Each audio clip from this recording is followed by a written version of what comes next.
जैसा कि मैंने लास्ट क्लास के अंदर आपको हमने इक्विवेलेंट वेट कैलकुलेट करना सीख लिया था। आज का हमारा टॉपिक होगा calculation of equivalent weight if both the atoms undergo oxidation in A compounds. ठीक है, अब मैं यहाँ पे एक कंपाउंड ले रहा हूँ AB और AB convert into D and CK।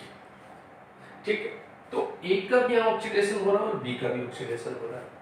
तो उस कंडीशन में मुझे AB का इक्विवेलेंट वेट कैलकुलेट करना है। तो equivalent weight of AB is equals to हो जाएगा मॉलिक्यूलर वेट ऑफ AB, ठीक है, divide by total number of electron transfers. ठीक है, अब इसको हम एक छोटे से एग्जांपल से हम समझते हैं। मान लिया कि मेरे पास में एक एग्जांपल है फेरस ऑक्सलेट Fe(C2O4) और ferrous oxalate convert into Fe2O3 plus CO2। ठीक है, अब हम इसमें देख लेते हैं। तो फेरस ऑक्सलेट है, फेरस के अंदर आयरन का ऑक्सीडेशन नंबर +2 होता है। तो ये जो आयरन है वो +2 है। अगर ये आयरन +2 में है तो ये जो कार्बन होगा वो कार्बन प्लस का 3 है। ठीक है, ओके।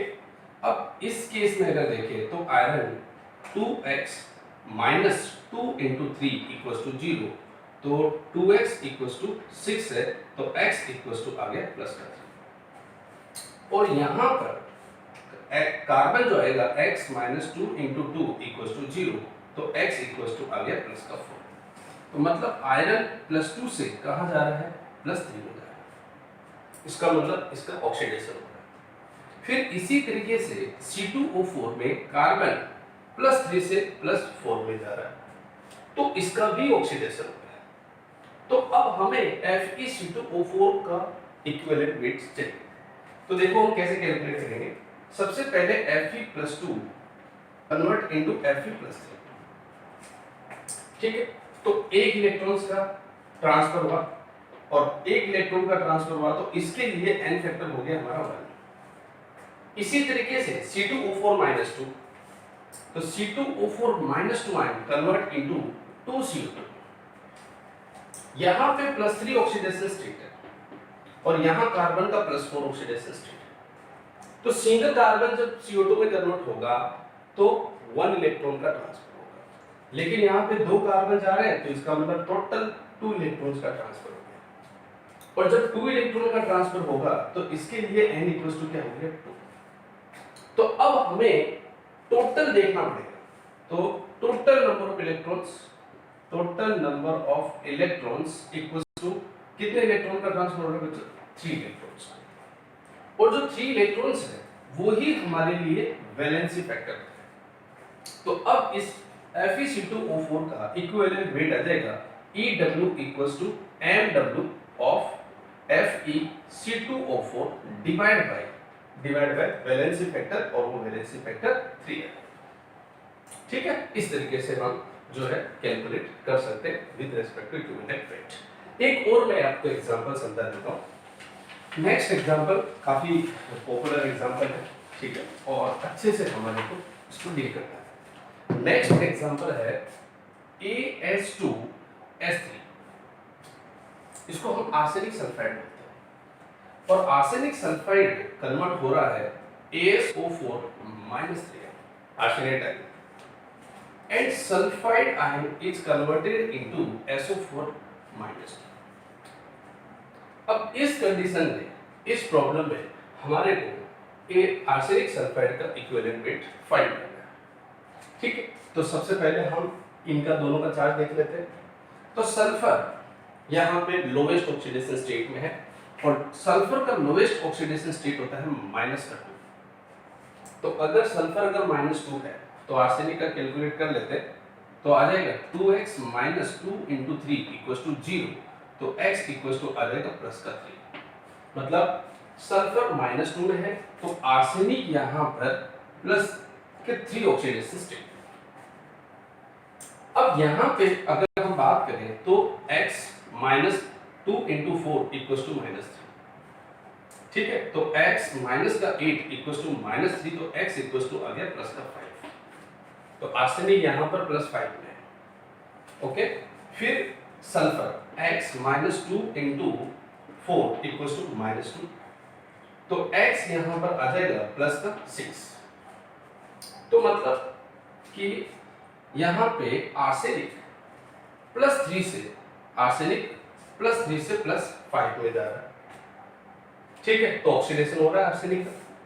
और इसी तरीके से सल्फर -2 से +6 में जा रहा है, तो सल्फर का भी यहां पे ऑक्सीडेशन हो रहा है।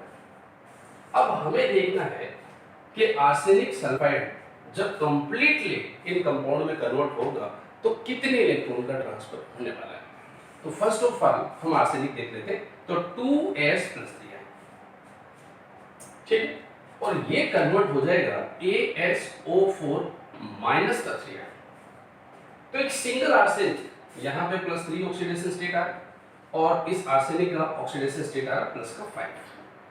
तो एक सिंगल आर्सेनिक +3 से +5 पे जाएगा तो 2 इलेक्ट्रॉन का ट्रांसफर होगा, ठीक है। तो ये 2 आर्सेनिक जब जा रहा है तो इसका मतलब है इसके अंदर 4 इलेक्ट्रॉन्स। तो इस आर्सेनिक के लिए n फैक्टर जो आएगा वो हमारा हो गया 4। अब हम सल्फाइड देख लेते हैं। तो सल्फाइड में 3s-2 है और वो कन्वर्ट हो रहा है SO4 -2 में। अब यहाँ पे मैंने आपको लास्ट क्लास में बताया था कि रिएक्टेंट में जितने एटम्स होते हैं प्रोडक्ट में उतने एटम होने चाहिए। तो यहाँ पे रिएक्टेंट में अगर 3 सल्फर है तो यहाँ पर भी 3 सल्फर होना चाहिए। तो एक सिंगल सल्फर का ऑक्सीडेशन स्टेट है -2 और यहाँ +6। तो सिंगल सल्फर -2 से +6 में जा रहा है, मतलब 8 इलेक्ट्रॉन का ट्रांसफर हो रहा है। तो 3 सल्फर जब जाएंगे तो टोटल 24 का होगा। तो 24 इलेक्ट्रॉन, यानी इसका जो n फैक्टर आएगा दैट इज 24। अब मैंने आपको बताया टोटल n फैक्टर। तो टोटल n फैक्टर जो आएगा, टोटल n फैक्टर, और वो टोटल n फैक्टर आ जाएगा 28 आ गया, ठीक है। और ये जो 28 है वो ही हमारे लिए वैलेंसी फैक्टर है। अब हमारा इक्विवेलेंट वेट आएगा इस कंपाउंड का EW आ जाएगा m of arsenic sulphide divide by 28, m/28, ठीक है। ओके, तो इस तरीके से हम प्रॉब्लम्स को इजीली सॉल्व कर सकते हैं। अगेन एक और प्रॉब्लम मैं करवा देता हूं आपको, ठीक है। प्रॉब्लम है Cu2s क्यूप्रस सल्फाइड और वो कन्वर्ट हो रहा है Cu+2 में एंड SO4 -2। अब मुझे इसका इक्विवेलेंट वेट चाहिए। तो यहां पे सल्फर -2 में है तो ये कितने में आएगा, +1 में आएगा।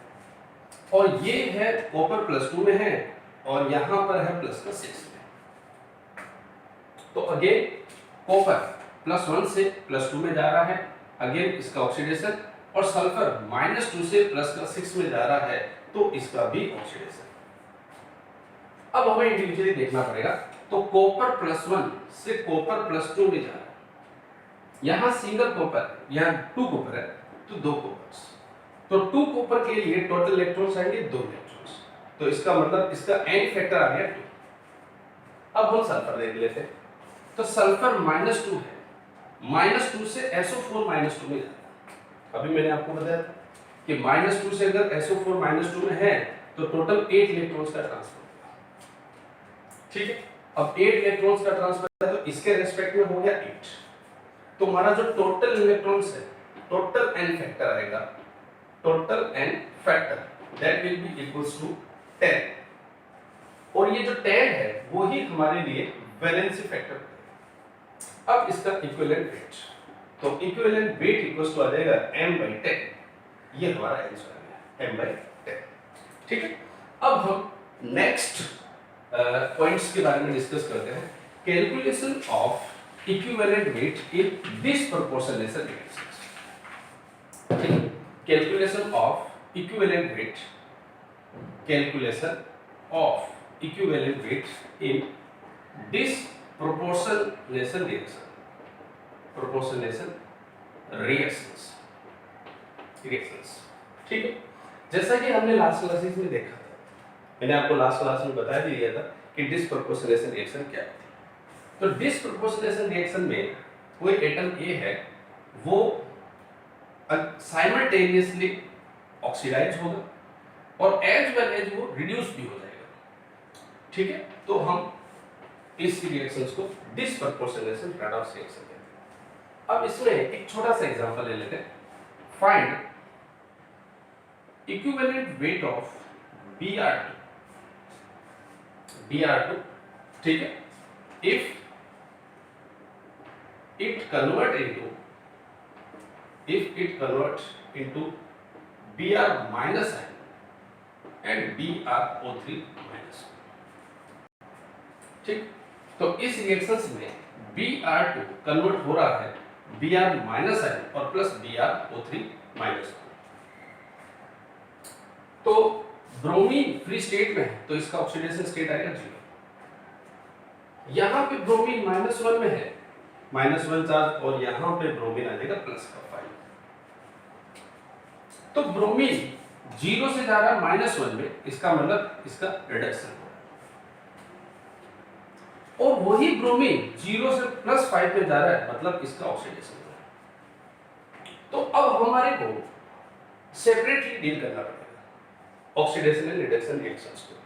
तो सबसे पहला Br2 convert into Br minus ion. Again मैंने आपको बात पहले बोला था कि रिएक्टेंट में जो एटम्स होते हैं उनको बैलेंस करो। तो यहाँ 2 ब्रोमीन है तो यहाँ पे भी 2 ब्रोमीन होने चाहिए। अब रिडक्शन हो रहा है और रिडक्शन हो रहा और 2 इलेक्ट्रॉन्स का ट्रांसफर होगा और 2 इलेक्ट्रॉन का ट्रांसफर होगा तो इसका मतलब है यहाँ इसके लिए n = 2 आ गया। अब n = 2 आएगा तो इसका मतलब ये हुआ कि इसका जो इक्विवेलेंट वेट आएगा वो आएगा m/2। अब इसी तरीके से Br2 converted into BrO3 minus. यहां पर भी 2 एटम्स हैं तो इसके पास भी 2 एटम होने चाहिए। तो ये 0 से +5 मतलब 5 इलेक्ट्रॉन का ट्रांसफर हो रहा है सिंगल ब्रोमीन। तो 2 ब्रोमीन के लिए आएगा 10 इलेक्ट्रॉन्स। तो यहाँ पे n = 10, इसका मतलब इसका जो इक्विवेलेंट वेट आएगा वो आएगा m/10। ओके, अब मुझे तो ब्रोमीन का चाहिए। तो ब्रोमीन यहाँ पर साइमल्टेनियसली Br माइनस में जा रहा है और BrO3 में जा रहा है। जब Br2 Br माइनस में जाएगा तो इसका इक्विवेलेंट वेट आ रहा है m/2 और Br2 से जब BrO3 में जाएगा तो इसका इक्विवेलेंट वेट आएगा m/10। तो अब हम डिसप्रपोर्शनेशन रिएक्शन में टोटल इक्विवेलेंट वेट जब हम कैलकुलेट करते हैं मतलब Br2 का, तो equivalent wait = m of Br2 divide by 2, ऐसा लिख लीजिए m/2 प्लस m/10। यहां पर हम दोनों के इक्विवेलेंट वेट को हम ऐड कर देते हैं। ठीक है, तो ये हमारा final equivalent weight of Br2। इसी तरीके से हम एक और एग्जांपल जरा डील करते हैं। ठीक है, और उसमें भी हम और थोड़ा इक्विवेलेंट वेट इन डिसप्रपोर्शनेशन रिएक्शन में समझने की कोशिश करेंगे। रिएक्शन है P4 white phosphorus that gives PS3 plus H2PO2 minus. अब इस रिएक्शन के अंदर हमारे को P4 का इक्विवेलेंट वेट चाहिए। ठीक है, तो find equivalent weight of P4 का मतलब इक्विवेलेंट वेट। तो फर्स्ट ऑफ ऑल हमें चार्ज देखना पड़ेगा। तो यहाँ पर फ्री स्टेट में है तो 0, यहाँ पर फास्फोरस -3 और यहाँ पे फास्फोरस आ रहा है ऑक्सीडेशन स्टेट +1 है तो ये +1 चार्ज। अब फास्फोरस 0 से -3 मतलब रिडक्शन हुआ, 0 से +1 मतलब ऑक्सीडेशन। अब हमें इसको सेपरेटली डील करना पड़ेगा। तो अब यहाँ पर P4 first converted into PS3। ठीक है, मैंने बार-बार बता रहा हूँ मैं एटम शुड बी बैलेंस। तो यहाँ 4 फास्फोरस है तो यहाँ पर भी 4 फास्फोरस। ओके, इसका ऑक्सीडेशन नंबर है 0 और इसका ऑक्सीडेशन स्टेट है -3। तो जब सिंगल फास्फोरस PS3 में कन्वर्ट होगा तो 3 इलेक्ट्रॉन का ट्रांसफर होगा तो हमारे पास तो 4 फास्फोरस, तो इसका मतलब है 12 इलेक्ट्रॉन का ट्रांसफर होगा और रिडक्शन हो रहा है तो हमें LHS आएगा। तो इस रिएक्शन के लिए जो वैलेंसी फैक्टर आएगा वो हमारा होगा 12 और इसका जो इक्विवेलेंट वेट आएगा वो आएगा n divide by 12, n by 12 पहला केस। ठीक है, अब इसी तरीके से ये ऑक्सीडाइज भी हो रहा है, ऑक्सीडाइज हो रहा है तो P4 converted into H2PO2 minus atom should be balance again. ठीक है, तो यहां पर 4। अब ये फास्फोरस 0 में है और ये पे फास्फोरस +1 में है। ठीक है, सिंगल फास्फोरस में 1 इलेक्ट्रॉन का ट्रांसफर है तो 4 फास्फोरस में हमारे को 4 इलेक्ट्रॉन्स का ट्रांसफर होगा। तो इस सिचुएशन में जो इक्विवेलेंट वेट आएगा वो आ जाएगा n/4। ठीक, तो अब फास्फोरस P4 वो एक तरफ तो PS3 में जा रहा है और दूसरी तरफ H2PO2 -1। तो जब P4 PS3 में जाता है तो इसका इक्विवेलेंट वेट आएगा m/2 और जब P4 H2PO2 माइनस में जाएगा तो इस केस में आ रहा है n/4। तो हमारा टोटल जो P4 का इक्विवेलेंट वेट आएगा तो EW इक्वल्स टू आ जाएगा n/12 प्लस m/4। इस तरीके से हमारा व्हाइट फास्फोरस का इक्विवेलेंट वेट आ गया। थैंक्स।